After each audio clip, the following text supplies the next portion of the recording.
Shalom, Rastafari, Shalom, Chaverim, Shalom, brothers and sisters, and Shalom to the brotherhood and the members, right, of the body of the King of Kings Christ. To Rastafari, double honors to the elders of the African, the Ethiopian Zion, and also to those who minister the word in sincerity and truth.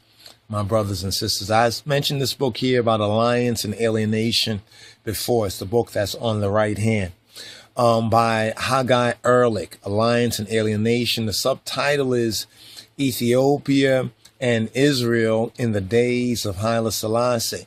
Now, I put that book on one side right there because when I was reading it, actually going through some of the latter chapters, because it's alliance. He speaks about the alliance, also the ancient roots, you know, the biblical roots between Ethiopia and biblical Israel. Now, you have to recall that the writer of this, Haggai Ehrlich, right, is not a biblical Hebrew or the descendant in that sense of the biblical Judahites or the tribe of Judah. He's a modern European Jew. All right. Now, we're not taking that away from him, but we just have to put that context there. Because without that, if you read and study alliance and alienation and you get into the latter part where there's a lot of emphasis that is given on the so-called broken relationship, or how Haile Selassie and how the imperial government, the government of the Lion of Judah, broke diplomatic relations with the state of Israel at the time of the 1973, during 1973, the 1973 Yom Kippur War. And the first thing about Haggai Ehrlich, and I did this in the pre broadcast, the pre-record, because we're also recording the audio where we have a prior part that was like the warm-up. So now we're getting into the main part of the video right here, where we hope to at least present to, you know, the listening and also the viewing or audience some of our findings that might help in this particular study. Is that a book by, I don't know what book this is. This is Shine right here. Book by Shine. Is that Blacks, Jews, and Black Jews? I'm not too sure. I want to follow up on that too right there. So I missed saving a copy of this. Okay, this is Dr. Ben right here. Oh, whoa, wow. I haven't seen him in a little more of a, quote, Black Jewish way, because those of us who have followed his teachings on Kemet and ancient religion and like who was first, so forth and so on, is kind of very interesting. But anyway, this is an interesting picture right here. Let's just try to save this. Let's save this, hopefully, right, to the file. So that's Dr. Ben. That's the author, right? That's the author of the book on the left hand, where it says, We the Black Jews. It's volume 1 and volume 2. The subtitle, which is actually at the bottom portion, let's see, you see it right down there. We just lifted it up a little bit, where it says, Witness to the, quote, air quote, white Jewish race, end quote, myth. Right? So it's we, the Black Jews, witness to the, quote, white Jewish, end quote, white Jewish race, end quote, myth. All right. So why do we contrast these two books right here? Because we noticed something while we were reading Haggai Ehrlich's work, especially the last couple of chapters where he's speaking about, let me actually get the chapters right here so we can refer them, those who have gotten a copy. And once we are able to get a copy, especially, you know, for those think tanks and groups of us who do study these sort of things, because this is very, very important, even when we're talking about the future or the forward movement, even with the Exodus. Right? We have to know about the prior relationships, as well as prior agreements, as well as prior disagreements. Right? And a lot of this work was only kind of published in college circles. I think now Haggai Ehrlich, seeing that there is the interest, seeing that we took a old newspaper, Ethiopian magazine publication article, scanned it, put it out there, did a couple of vids about it. Then we get to find out that this new version of it, nice color cover, go to my ear on one side, Haile Selassie on the next side, on the top a picture from the Kabr Neges right there. So it is definitely some reason why I guess they feel this is necessary. I'm so happy too, because now we don't have just that excerpt that was put out in one of the political magazines from back in, I think, the 90s. Now we have more of the full, which it appears from here that when we read over this, it was copyright 2014. And when we look, let me just look through here, right here. We don't see any earlier copyright. So the book that we think we saw, that might have been a college, it might have been a college dissertation. And some of y'all know, like in colleges, sometimes the work they do there basically can be published into books because they do some really good research. Sometimes one's undergraduates and stuff like that. And it's like print worthy things. But this was not printed. The fact I'm focusing on this is that I think we kind of forced to some degree their hand. Speaking of the European Jews and the Jews that are basically in the hegemony, like the Russian Ashkenazi Jews and others who are running the state of Israel, along with the Rothschild Jews, the synagogue of Satan sort of Jews. We have to put that there, because in this relationship with Ethiopia, amongst the Ethiopia and the Jews, it's mainly those settler, the Torah Jews, some of the political ones, some of them who may have Rothschild money backing them. But we have to ask ourselves why there was this alliance to even begin with. And the book that explains that even much better is We, the Black Jews. I think that book by Dr. Ben, how can I explain this? That book by Dr. Ben, he has his comments, his ideas between some of the reprints. I find that book to be so valuable because it has a lot of historical articles, newspaper clips, right? The actual, like a photostat copy of that, the historical facts. It basically has the facts and the evidence from that time. Now, Dr. Ben Yohanan or Jonkanen, Yosef also gives his own, God bless his soul, gives his own analysis of it. He gives his own perspectives. Some of that, well, we'll give our commentary on that. But what we give thanks for is that he produced such a document, had that also published, volume 1 and 2, in one book. So within this one document, we get a wealth of information, but mainly we get the actual historical, printed, published in the newspapers and other things, items from that time. Do you know what I'm saying? Know what I mean? Why that's so important to us? Because on the other hand, with alliance and alienation, there's a lot of reference and footnote reference, very, very well, bibliography, all that source and cited, where Haggai Ehrlich is quoting from certain witnesses, right? He's calling certain documentation to witness, a lot of it from an Israeli or a modern Ashkenazi European Jew. I keep emphasizing that because they are not the only Jews, but they have come to the top of it. That's also part of, white supremacy, racism. There's also a level there. And this is not to malign all European Jews as being racist, but being taken for white people, right? A lot of the European Jews being taken for white people, they are also able to benefit in this whole kind of equation of things. You know what I'm saying? It's like when we object to people who make a sexual orientation choice, like sodomite activists or so-called homosexual or pseudo-gay people, right? And they say, well, it's just like civil rights being black, like black people. And many of us object to it. They don't understand that, but then they did say that it was a mental deficiency, right? But they don't understand what we mean. by what we say, but those of us who experience it, he who feels it knows it, that we as so-called black people, right, it's so kind of obvious, you know, that we are different. Our hair texture, most times, our complexion, our physiognomy, features, all of that. You see, body types, you know what I mean? And then because of that, they are able to put us into a black Jewish, without calling it Jewish ghetto. So they say the black ghettos. You know what I'm saying?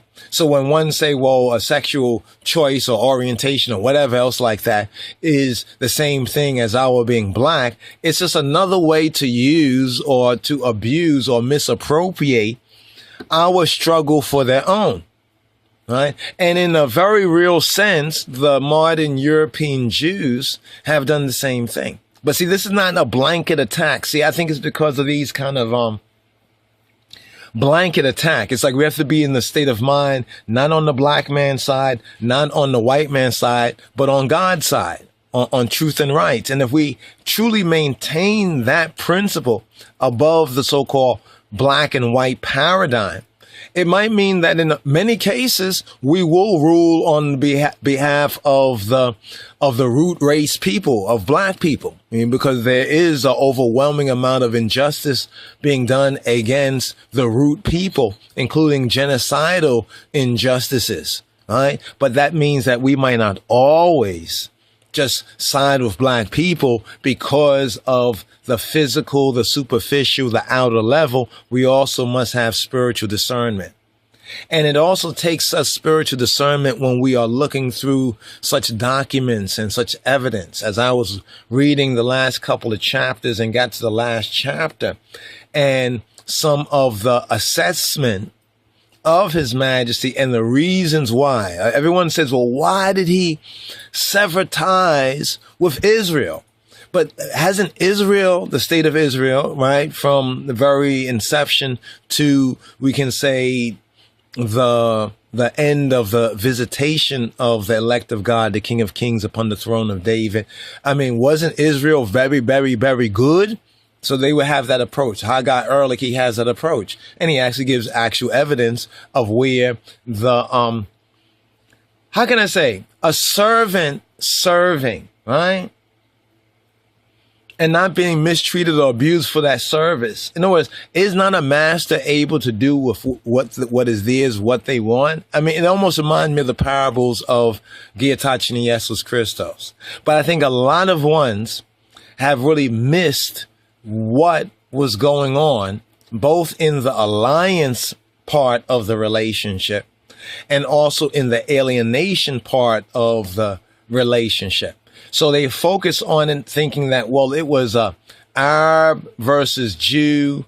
I mean, Arab versus Israeli, or they say the modern European Jews, namely. Because remember, at this time, although they were seeking to be very close with Ethiopia, you know what I mean, and did lend support in various different ways that they were able to, not as being a rich country, but a willing country. And, you know, like with certain things like the military, a whole lot of military support and other things like that, building up the army and but also in other ways.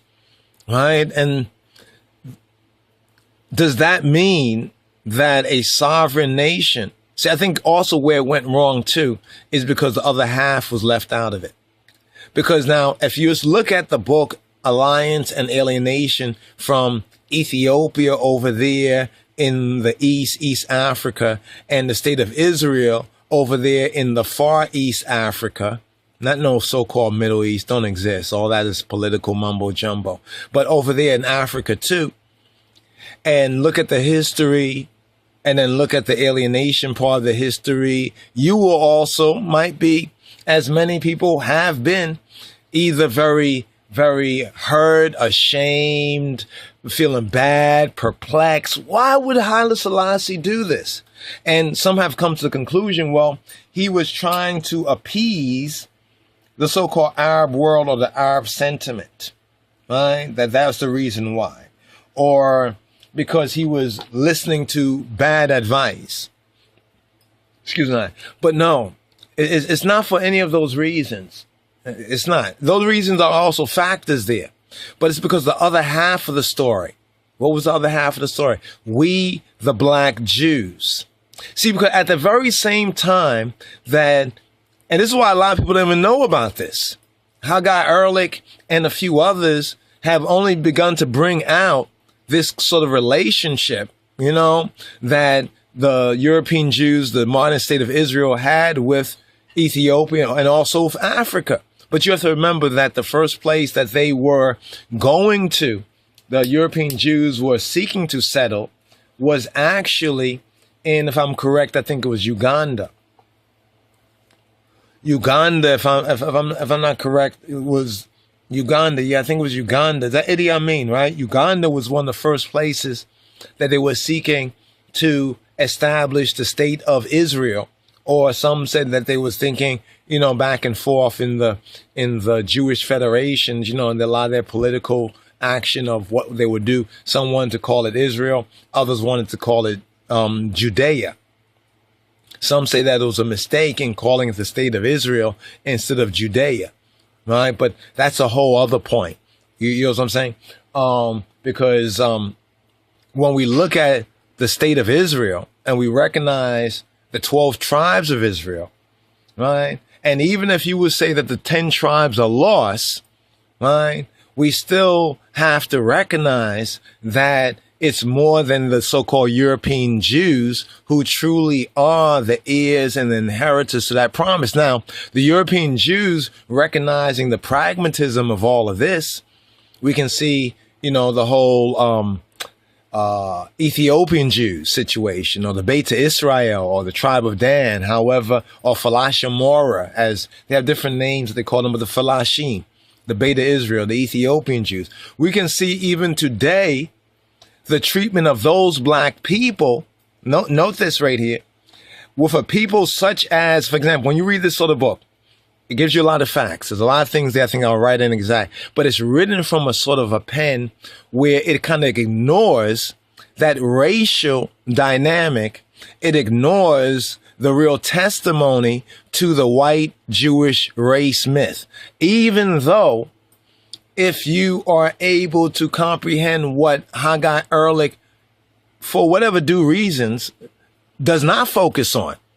So in other words, from the Ethiopia, many in the on the Ethiopia side of the ledger in 1973, they felt his Majesty was wrong with that. They were hard feelings. Some people say this also contributed to the rebelliousness of the careless Ethiopians against his Imperial Majesty. Because why did he do this? Why did he kick out the Israelis? Why did he sever ties with the state of Israel in 1973? Why was he joining the Arab side? He didn't join the Arab side, but the statement of the King of Kings, of Negus and Neges, right? The true king of Israel. And they know this.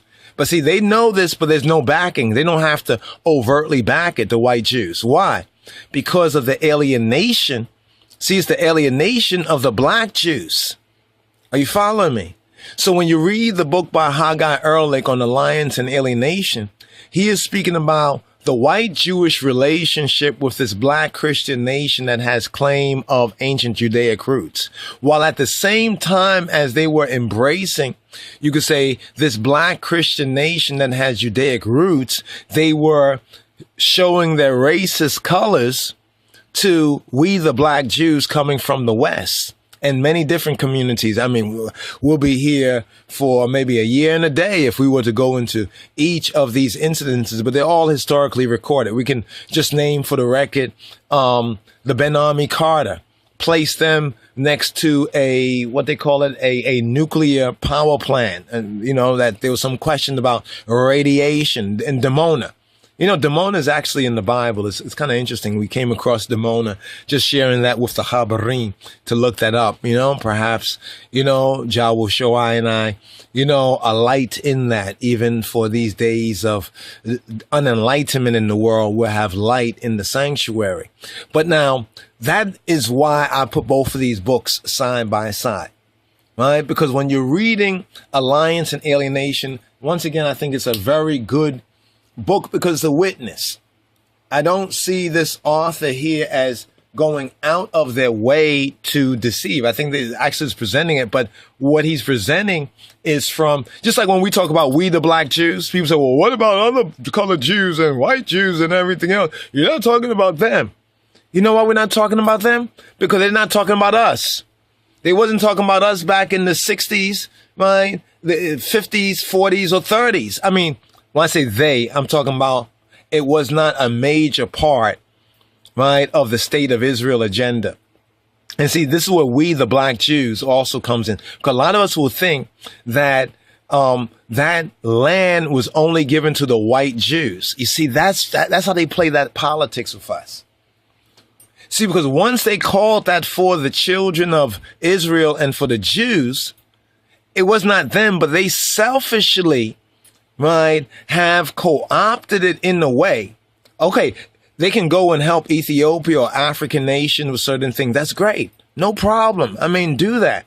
But now when ones and ones from the West or from the diaspora were seeking that right of return, there were these racist stumbling blocks that were placed, and we're talking about all from the 60s, right? All from the 60s especially, right? All from the 60s all the way through, we could say 73, where diplomatic relationships were severed. But now from an Ethiopian, a careless Ethiopian, when I say careless, I'm saying a lot of the Ethiopians only know about, oh, okay, I know what happened in Ethiopia. His Majesty shouldn't have done that. His Majesty's wrong with this. And that affected us. And they also are selfish. They're only thinking about so-called themselves. And this is why I'm saying this right here. Because they were looking at the real cipher or the circle of the earth, so to speak. You know what I mean? If they were looking at to and fro and up and down and the global picture, if they were looking at not just them being Ethiopians at home, but also Ethiopians abroad. So in the same sense, they were doing what the European Ashkenazi Jews have done and some, you know, still do. Right? They were looking at, when you say Israel, they're just thinking about themselves. When you say Jews, they're just thinking about themselves.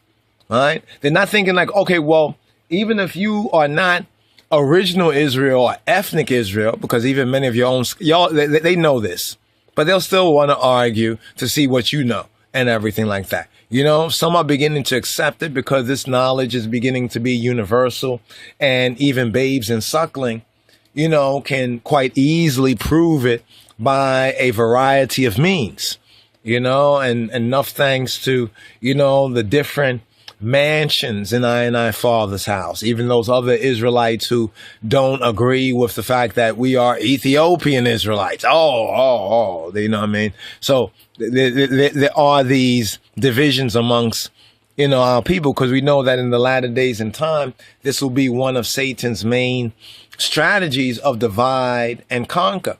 So even though many of us as black Jews know that the white European Jews are at best conversos or converts, those of us who are in the real faith, we look at it like this. If you're a Rothschild, Luciferian, Satanistic Jew, fire burn you. You know, it's like death to white and black down presses, fire burn you. But if you are a faithful Jew, you know what I mean, a Torah observant Jew, and seek to live your life according to the spiritual discipline, we can, you know, we have a common ground to even begin negotiations. You know, what do you know of the Torah? How do you see this? How do you view us? You know, do you view us? You know, or how do you view the original Jews, as they asked Rosenberg in one particular thing, this Jewish, I'll call him for right now, brother. Now I know some of y'all say, oh, why you call him brother? Well, because the Spirit testifies to that it's this new generation, right, that might have learned from the example of their old generation. Just like us, as this new generation, hopefully we would have learned from that example of the old generation. In other words, what they did not do right or what they did right, you know what I mean? And, you know, so for the pros and cons. Now, part of the reason why I'm doing this video, because as I came to the conclusion of like the last 2 or 3 chapters, like, well, at that last chapter and I read it like to the end. And before I had skimmed through, but I read some of the earlier chapters. So, not the complete, but kind of got a good grasp of the book, because the main parts are almost told to you in the title. It's about Ethiopia and Israel in the days of Haile Selassie. And in the days of Haile Selassie, the relationship between Ethiopia and Israel was on one level alliance, right, in the beginning. And then towards the end, right, it was alienation. It was alienation and separation. Now, many view that as being only predicated upon the Yom Kippur War. I say that is only half of the story. Right? That's only half of the story, because even when Haggai Ehrlich writes it, they like to write about, like, even the Falashas, the Beta Israel. They like to say, well, they are Jews, or we are coming to accept them as Jews too. Especially if they do this, if they do that, if they allow us to prick their penis and make us do this and that to them, and they submit themselves to our rites and rituals, we can accept them as Jews, right? In other words, you know what they're saying? As long as they submit to us, they have to bow to our latter-day Judaism, and then we will accept them. That's why during the time of His Imperial Majesty, the most he really authorized and encouraged was the dialogue and negotiations. But he had already seen from the earlier days with the black people over here in the Americas, the black Jews of Harlem and other African Israelites and Ethiopian Hebrew communities were already repulsed by a lot of these New York Jews, America Jews, Western Jews over here. You know what I'm saying? That were putting up that roadblock because selfishly they only wanted to bring in their European, the Ashkenazi Jews, to kind of take over that whole thing.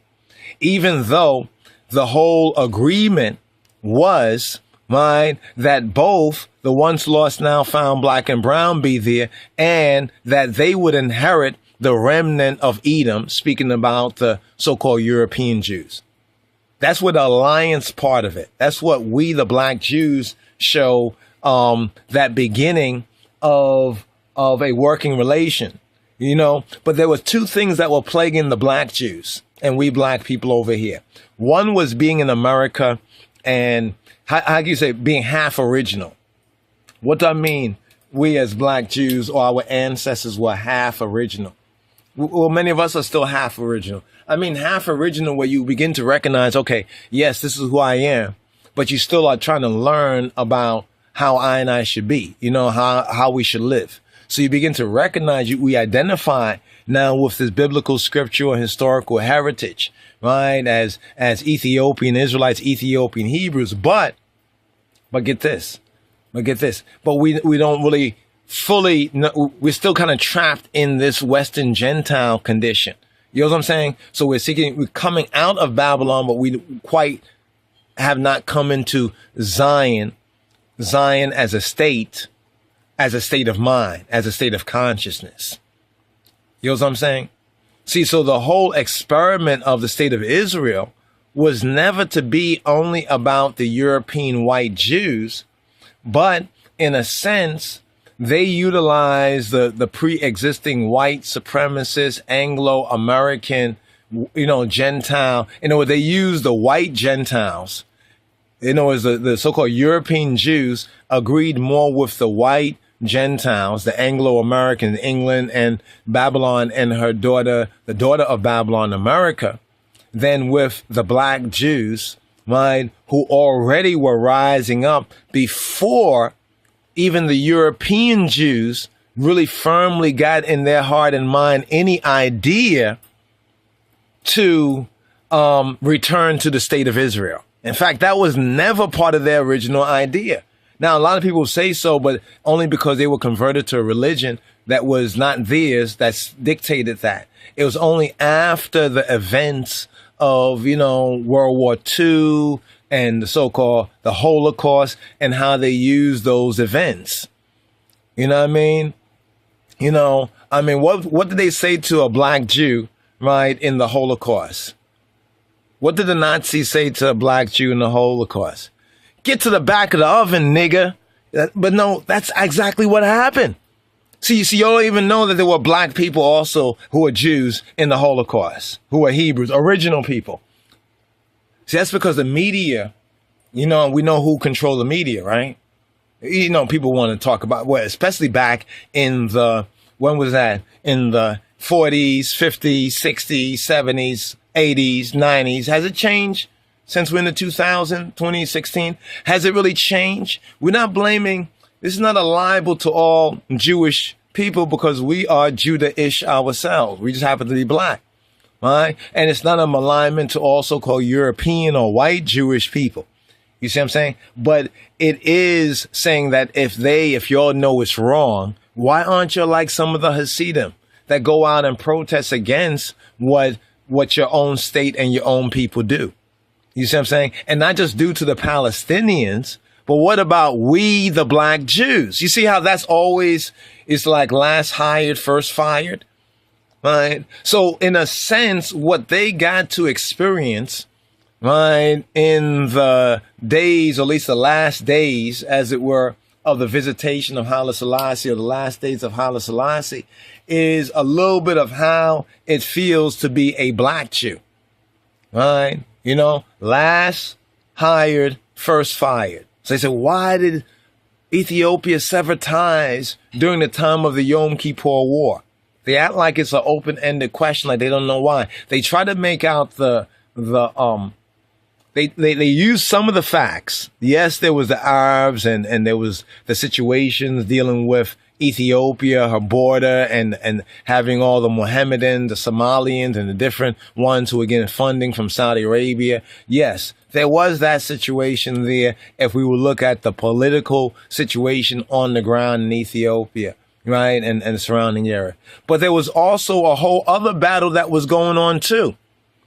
During this very same time, black people were seeking the right of return and were being denied on racist reasons by this same state of Israel that were working, for and with the Haile Selassie line of Judah government, the Davidic, that imperial government during that time. So if we would compliment and say, hey, that's great. See how the Jews were helping the King of Kings and serving him, actually. There's no problem with that. But what about in the other ways? You see, what y'all don't recognize is that there was also pressure that was seeking to be applied to them to get off of their racist shit. You see, where they really got themselves, that's why you'll see that later on they would bring in the Falashas, right? They'll make it seem like they wanted the Falashas in before, but His Majesty will have no discussion on that. That's not true. That's not true. You know what I mean? And if it is true, give us the evidence and document where this is a policy. That was not true. See, because we, the black Jews, the volume 1 and 2, when you go through it, there were many different groups of black Jews, Hebrews, and Israelites. You understand? Whether it was the black Jews of Harlem, whether it was the Falashas, whether it was different groups amongst I that were seeking to pursue that right of return and were being challenged by the latter-day Jews who are at best converts to this religion. You know what I mean? From their times in Khazaria and Eastern European lands. We're not even talking about the Sephardics. So let's not even get into Sephardics right now. All right? Because the basic Israeli operation is not run by the Sephardics. It's run by the Russian, European, so-called Slavic Jews, and some of them who are not even Jews. I mean, the ones who are really at the top of this. Right, especially today, we can go through that, so forth and so on. So, as a balance to Haggai Ehrlich's argument, because in reading through the whole book, beside the brief, the mentions of the Beta Israel, the Ethiopian Jews, there's almost no mention, right, of, I'll go through it again. I'm going to do due diligence, and if I miss that, I'll bring it forward to you. If I see some mention on we, the black Jews, we, the black Jews of Harlem, we, the black Jews of America, we, the black Hebrews, the Hebrew Israelites, who also were seeking that right of return. You see, the whole state of Israel idea They make you think it was to be given to the German European Jews of the Holocaust. No, because they were not the first to call for such a thing. It was black Jews, right? So-called black Hebrews. I'm talking about blacks over here going back to the early 20th century. That was calling for that. All right, we can go through all the documents that was calling for that.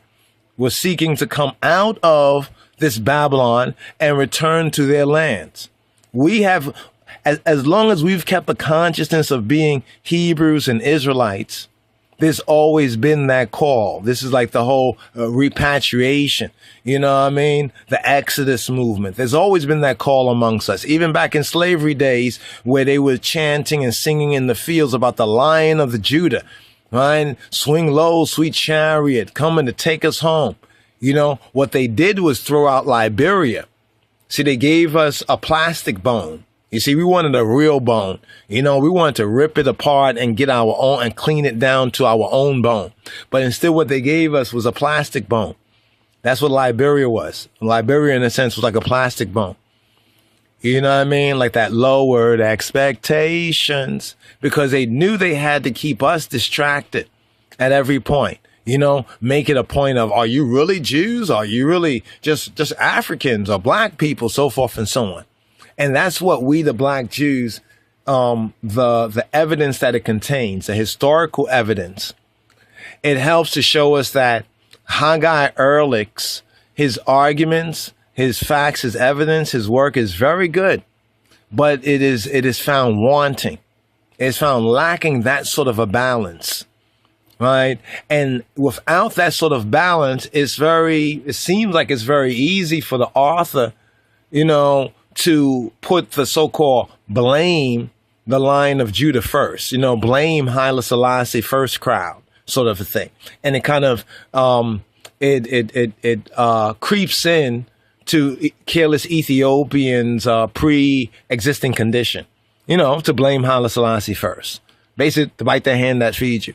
Instead of recognizing that the main reason was that Ethiopia, His Majesty, being the King of Israel, told them to leave those occupied lands, the same lands from 1967, that as long as you hold those occupied lands, see, the state of Israel and the European Jews, they say, well, you know what? This was not our land, but because we were attacked, we took the land, and now we're going to hold on to the land, even though it was not part of the agreement. So the same United Nations, right, that helped to back that whole project of the return of the Jews, not just the white Jews. You see, the media and the European Jews and their Hollywood friends and everything, they made the whole issue about the white Jews, right? And therefore, the black Jews and the Hebrews, the Israelites and others were in an uphill struggle. It's only like this ceiling, this glass ceiling, in a sense, only has broken fairly recently, with the YouTubes, the internet, where, you know, blog, you know, where people can really, you know, make their arguments and bring the facts and the evidence to light, that it can't be just said, oh, well, that's your own opinion. Once you have facts there, and even when the facts are vetted and verified, you have to, you know, as I said to Jeremiah, bring forth your evidence, or otherwise acknowledge that it is truth.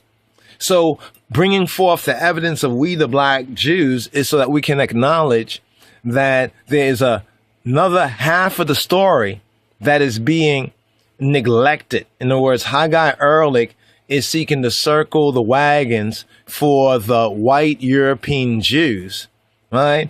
Pointing out many obedient and useful things they did for Ethiopia and His Majesty's government as servants. And you notice something? They never talk about this anywhere. It's like Haggai Ehrlich, and if you read some of the Jewish and, you know, Israeli kind of documentations, you will find that they have some interesting and lively conversations about history and other things. But this book, Alliance and Alienation, Ethiopia and Israel in the Days of Haile Selassie, is such a rare one. Because the first thing you have to ask yourself is like, what?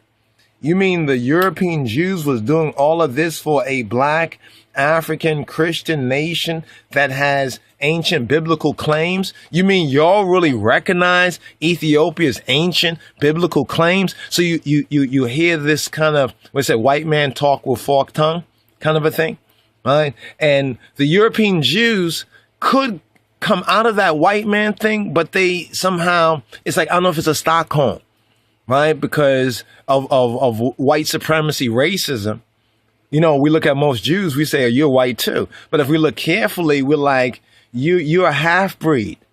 You're like a mixed child that was, you know, bred out. But we can still see, you know, and we can tell that a lot about the European Jews. It's like they have more of a desire to be niggas than anyone else. I mean, a lot of them, I know some people will be offended, but those are probably Luciferian Jews. Right? The Luciferian Jews don't want to be niggas, but the other Jews, they have the desire to be like black folks. We can see it in, remember back in the days when they had the Beastie Boys, you know, it's like, what? You know, you'd be like, why are they trying to always do some nigga shit? I mean, we could go back to Porgy and Bess and all of these great Jewish composers who are up in the jazz clubs smoking reefers with all the black jazz singers trying to understand and learn the riffs and the chords. And many of them, I would say they got closer than their Western European brothers. I would say that, you know what I mean? On that particular level, right? So you can see that there's something going on a spiritual level. You see what I'm saying? You know, like kind of a spiritual desire to graft in. But then when it comes down to the real world politics, let's just admit the truth.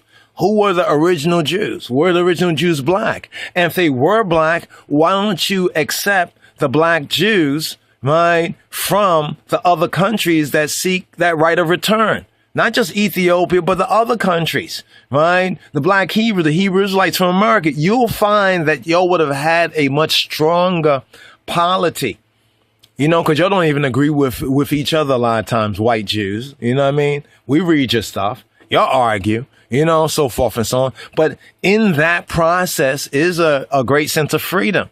Was it that y'all did not want freedom of the press, freedom of speech? You know, or y'all really want to take this lie all the way down to the pit of hell, that y'all are the only Jews. Okay, maybe the exception is some Ethiopian Jews because y'all need some niggas. Now you'll recognize that y'all needed some niggas. After y'all turned your back on the niggas, you'll recognize y'all need some niggas. Right? Because anywhere white people, you know, they need some niggas. If they really going to come up as rich, strong, secure white people, they need to get some niggas there. Right? So the European Jews, right, they decide, you know what? Let's bring those Falashas. See, they would say that, oh, we couldn't do it because Haile Selassie was preventing it. No. We can see that's what we the black Jews is so very interesting.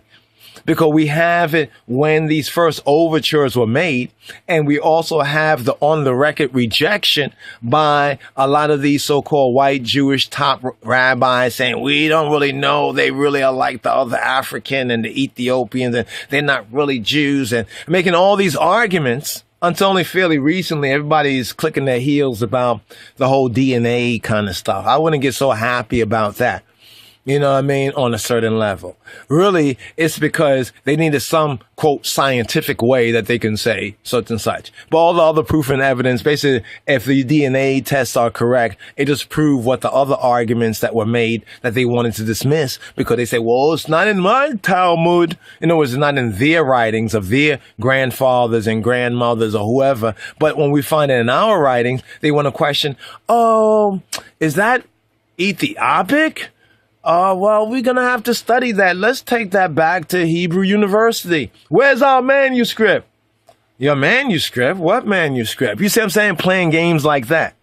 You know what I'm saying? So at the same time that they were doing certain things that we can compliment and say, whoa, that was good. Right? That was good. Where Israel failed from 1967 to this very day was they did not take the advice of their king, of the King of Kings. You know what I mean? Even if they are converts to Judaism, right? By claiming an Israelite identity, they did not. And this is why the 1967 is still a dispute. You know, even though the Obama administration, that's still the same dispute going back to the 67 borders. And most people who have gotten into the Zionist camp, including a lot of nigger Christians, you know, with their white Jesus complex Christianity, support the Jews. See, most people around the world, right, worship the European Jews, specifically Christians. They worship the European Jews like they're the next best thing to Jesus. For real. And the European Jews, they know that. They understand that. They know that. Even if they don't believe in Jesus, whatever, they'll use the fact whenever they need to on a Gentile or on a Gentile Christian where, you know, Jesus was a Jew. And this would be like the eyes glaze over, the pupils dilate. Now they have a mind-controlled Christian zombie. But that wasn't the way with Ethiopia. See, Ethiopia, you know, His Majesty didn't become Israel's mind-controlled zombie or whatever. He told them, give up, don't occupy those lands by force from the 67 thing. And you know that 40 years later, that is still the virtual spark that might make the whole place conflagrate, you know, just spark up and bun up. For real. Isn't that interesting? Isn't that interesting? Now, the author, Haggai Ehrlich, of course, he's circling the wagons for Russian, Ashkenazi, European Jewry. You know what I mean? While embracing these other Jews, too. You know what I'm saying? On that sort of a level right there. But it's the half of the story about the black Jews. I had said this to some of Ethiopian I call them royalists. That's the best way to, when I say royalists, they would have been part of that aristocracy circle if the monarchy and the royal family, and if our form of government was fully intact. So they're like kind of close to, you know, the heart and the center, you know, of the matter. And in a discussion with I sister, I gotta heal the eye up. I'm just gonna heal the eye up. You know, Sister LaShawn, hopefully you check this out. Or Zero, you know, LaShawn, you know, hopefully check this out. But we was reasoning and we was talking about, you know, when the state of Israel was up for a vote, right, that Ethiopia abstained. Some countries said yay, some countries said nay. Ethiopia abstained. And many political writers will write their books. You might have come across some of this. In a sense, Haggai Ehrlich kind of has that same point of view from that myopic white Western, white European Jewish point of view, to the exclusion of everybody else is a wannabe, but they are the real thing. This is that mentality here. They would say that, well, His Majesty should not have abstained. You know why the abstention was there? Because of their abstention, right? To say yay to we, the black Jews, to be a part of that, that state. In other words, the state of Israel, right? In its original conception that His Majesty supported, right? And that the righteous, especially the faithful Ethiopians supported, was never to be an all-white Jewish nation. But through a lot of, cunning and subtlety, that's the way they were able to place it. I mean, look at this fact right here. Look at this fact right here. That it took them just fairly recently to officially, and even though they only officially because of the politics, because it was Ethiopia during the 1973 situation with the Yom Kippur War that basically was saying that what Israel is doing by annexing this land that wasn't a part of the original agreement. In other words, they beat the Arabs and some of the Arab kind of powers that came together. They did beat them, the Arabs, even though they got beat. Right? But what they did was occupy other people's land. After that, you beat somebody and you're in their land and you say, you know what? We're not going to go nowhere. We're going to stay here. That's what they did that was wrong. right? And that's what His Majesty said, withdraw, but they did not listen to His Majesty. So Haggai Ehrlich makes the argument that it was because His Majesty was trying to appease the Arab vibes and the Arab forces, right? Instead of His Majesty was trying to judge and seeking to judge in the righteous judgment. You Arabs and you Islamics, stop your shit. You Israeli white Jews, stop your shit, right? At least on the record, the Arabs said, all right, we're willing to stop our shit. But the Israelis said, no, we occupy this land. We beat them fair and square. We're going to stay here. And you know why they did that? Because the Rothschilds. See, that's where the Luciferian Jew comes in. All right, that's where, when I say the Luciferian Jew, it's the one who says he's a Jew, but nothing that John says in the Torah or the prophets, he really cares or really, regards, to do. You know what I'm saying? He just uses that. In other words, the Luciferian Jew is the one that basically does all the thing that a devil worship would do. But as soon as you say you're a devil worshiper, he says you're anti-Semitic. And he's able to get these sort of organization, everything to shame you as anti-Semitic, even though he's not even a Semite. Notice they don't say anti-Jewish. You know what I'm saying? Because somebody has to ask, what is that? Is that a religion? Right? Is that a race? And they say, well, it's a little bit of both. Right? So when we say, look, we black Jews, they say, no, you're not black Jews. They say, oh, it's because we black. They say, oh, no, we're not racist. You know what I'm saying? How the Sasha says, don't occupy that land. You already won the war. See, they don't even recognize why they won the 67 war to begin with.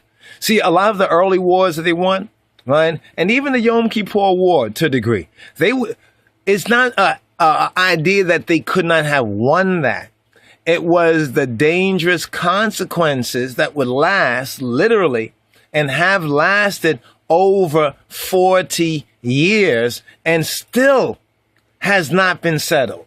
And that's the withdrawing from the occupied territories, right? So the state of Israel being established by the consensus of many nations through the United Nations, right, to this and this sort of a territory, and given that so-called carte blanche, it wasn't for the white Jews, but they just took the card and, they just took the card by themselves, right?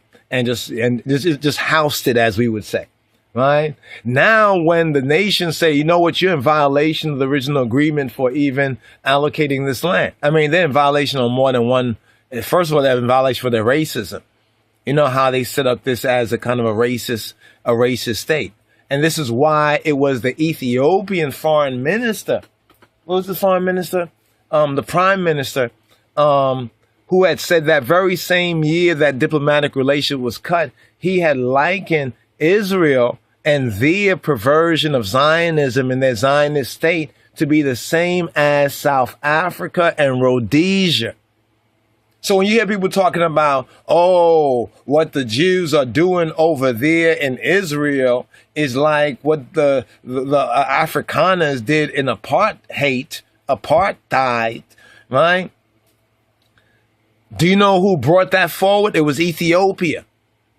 You see what I'm saying? And when you study the book carefully, you can see that also the Jews who call themselves Jews had a hand in the disintegration of the imperial government. And it's interesting. It's weird how Haggai wrote it. Haggai writes it that, they kicked out the Israelis, right? In 73, right? A lot of other things happened, the oil crisis and so forth and so on. And the Arabs, as usual, you can't trust them. You see what I'm saying? But it all did not depend on the Arabs. It depended on two parties. You Arabs, you do this. Father told them. Haile Selassie told them. They at least agreed. The Israelis, you do this. In this situation, they vehemently disagreed because they got greedy. They felt that we can take this land. We will have more land. Because remember that we, the black Jews and others, have been banging on that door ever since, because we know that the land was not given to no Rothschild Jews, but it was Rothschild and them who sought to take it over through the whole Balfour Declaration. So they do have a little additional advantage because of that right there. But as it was presented to the world, right? And you see, if the European Jews had accepted, right, the black Jews and the black and brown and red Jews as also being part of Kol Yisrael, do you think His Majesty's government and Imperial Ethiopia would have ever abstained? It would have been yay, yay, yay. So that's what a lot of ones don't recognize. And reason some of the Ethiopians who might have parents that were a part of the politics of that time and have an insider view, we're not doubting you had an insider view, but there was a myopia in Ethiopia. There was a myopia, like myopic. They were missing something. They was missing the other half of the story. It's like European Jews from Russia who come on down, and they get all these benefits and they go to the state of Israel because it's still white supremacy or white inferiority posing that supremacy. It's still the same old game, right? And shame on the European Jews. Many of y'all should know better. That's going to come back. It's already come back to bite you, but it's going to bite you in a harder way. You understand? And only a remnant we will possess. As it says in Amos 9 and 12, only a remnant of y'all's Edomites.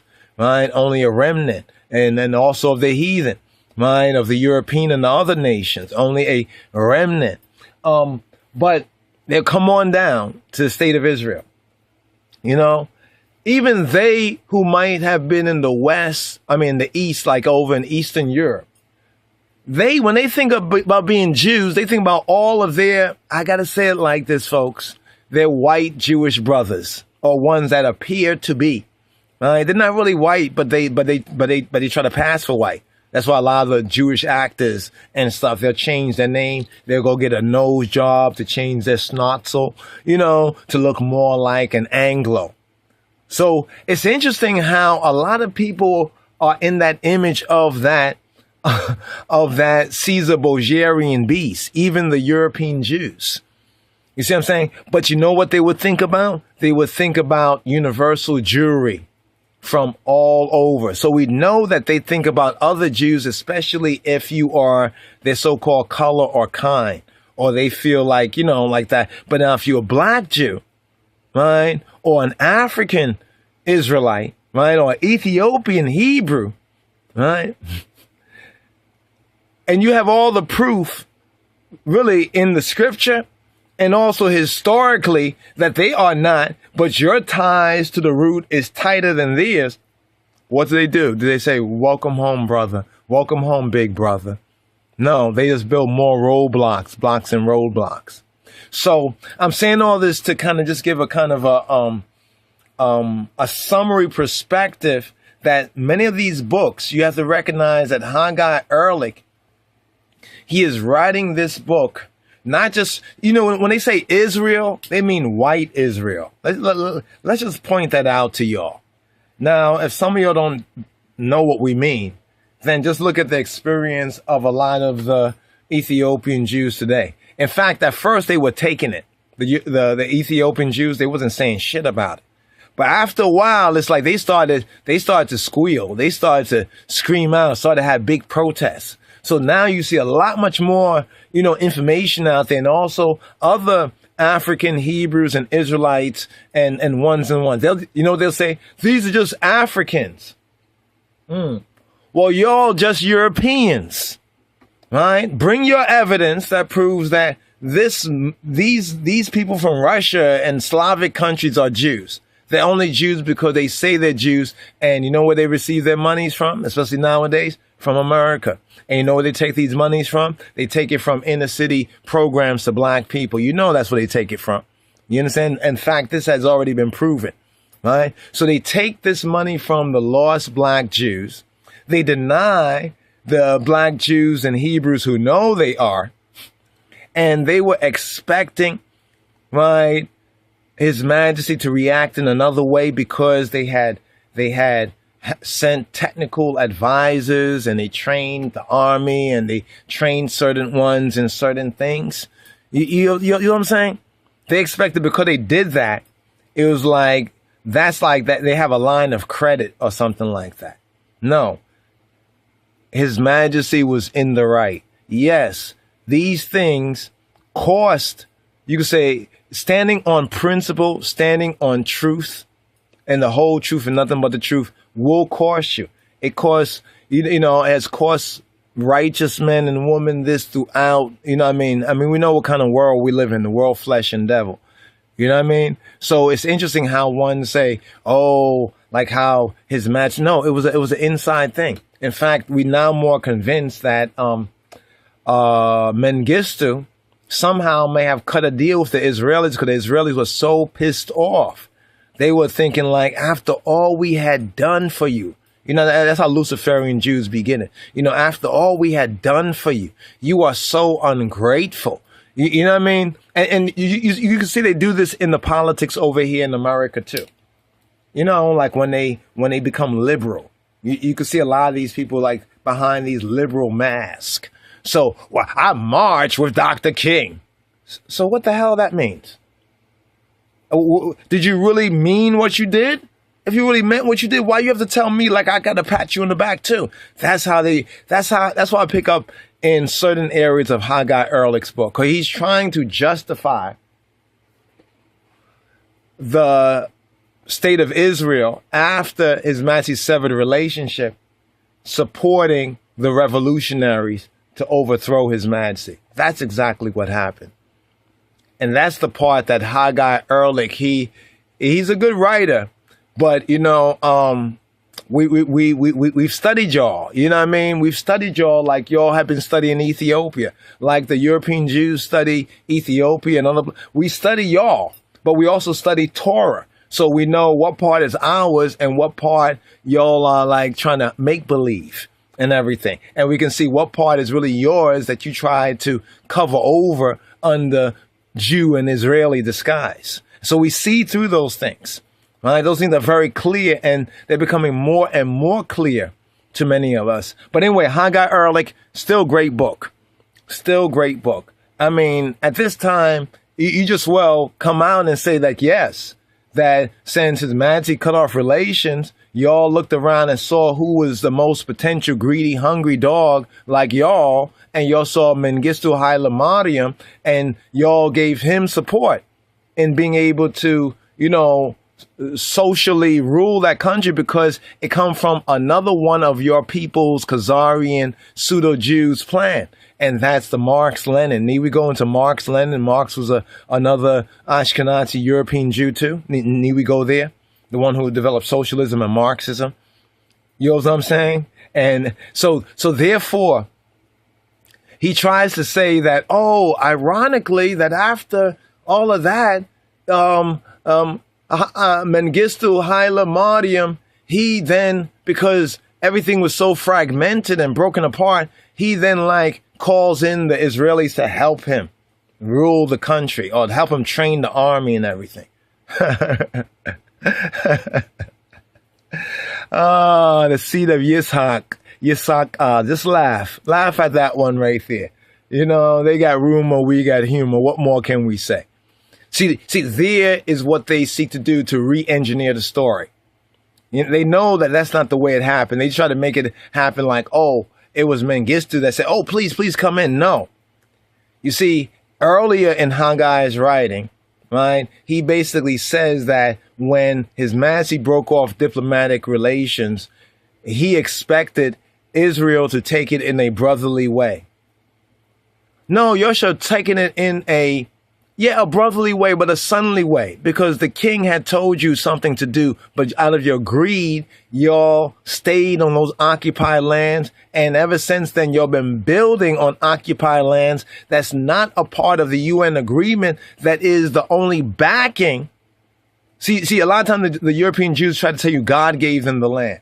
They should have said Haile Selassie gave them the land, really. You know, if anything.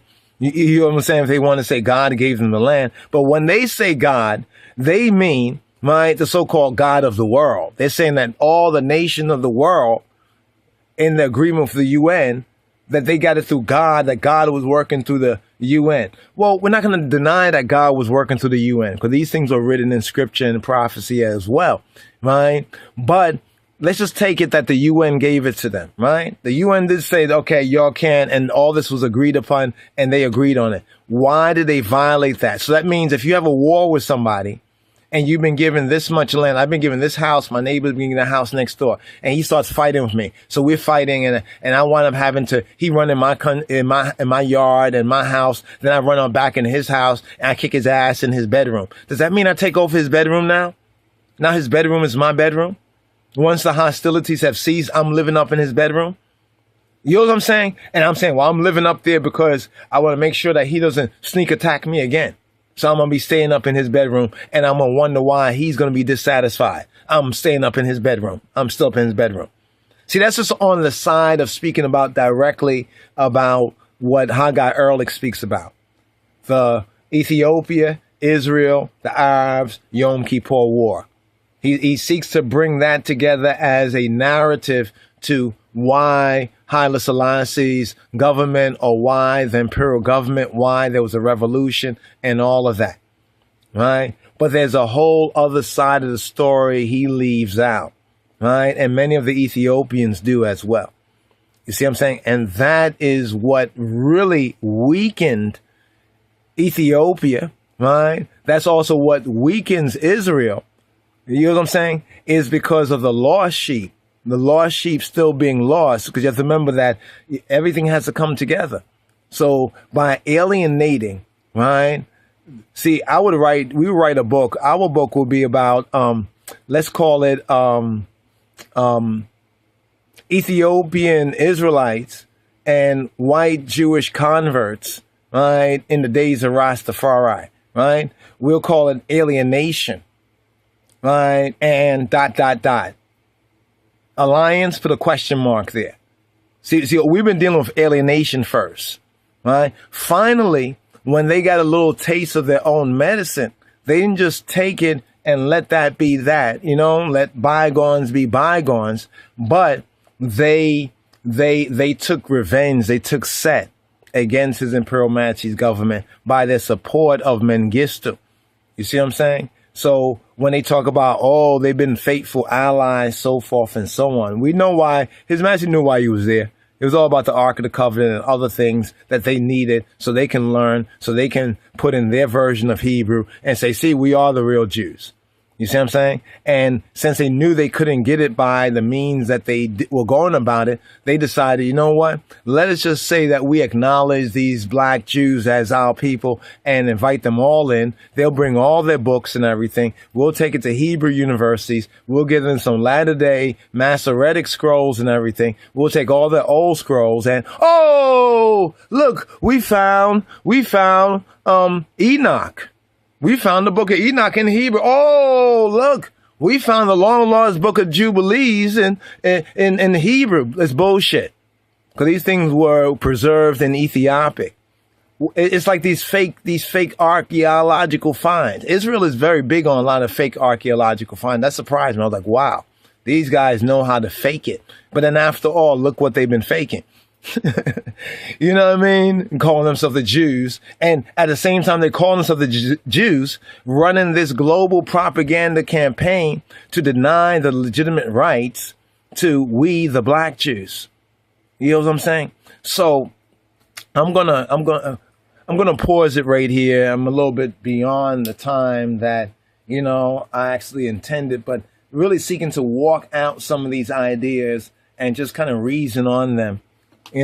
Just to kind of present, and hopefully they'll refine much, much more, right? But you have to read these kind of books, like Haggai Ehrlich's book. It's very good in many ways.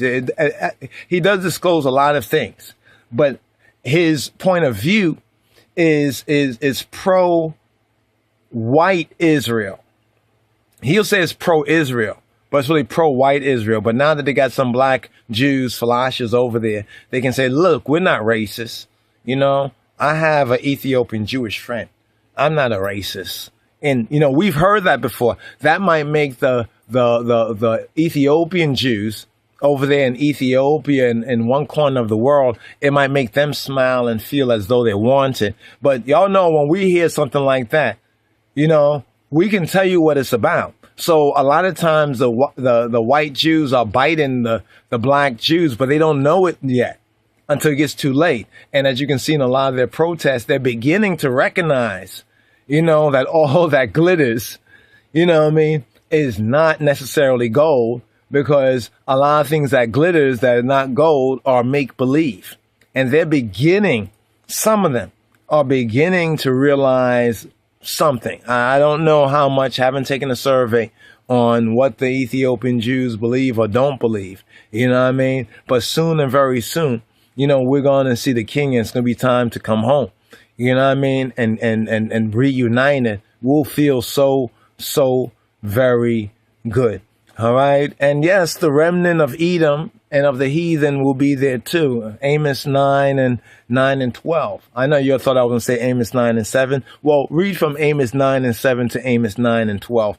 But don't skip over 9/11. Remember, that's Ethiopia's new year. Oh, amen. This is Wyndham Yadin. This is Rastafari of the Lion of Judah, Society of His Imperial Majesty, reporting. This is like, I don't know if I'll call it a book review, but this is about Haggai Ehrlich's book, Alliance and Alienation, and We the Black Jews. Now, I don't know how I'm going to do the title, but look forward to it, and you know, please like and also share and comment as well. All right, my brothers and sisters. Shalom, Rastafari. And also be sure to visit RastafariGroundation.com and also LOJSociety.org as well. Shalom.